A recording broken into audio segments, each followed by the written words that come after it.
Кеше белгілі вайнер Мейіржан Төребаевқа 5 жылға бас бостандығынан айыру жазасымен сот үкімі шыққан болатын. Үкімге қатысты вайнердің әйелі Дана Есеева Инстаграмдағы парақшасында жазба жариялады. Дана Есеева желідегі жазбасында соттың әділетсіз шешімін сынға алып, өз статусын ғана ойлаған сотқа адамның тағдыры маңызды емес екенін жеткізді.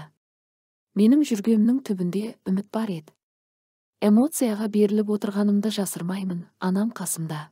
Кішкентайынан елдегі озбырлықпен жүйе дегеннің не екенін түсінетін балалар да көз жасын сығып отыр деп жазды вайнердің жұбайы.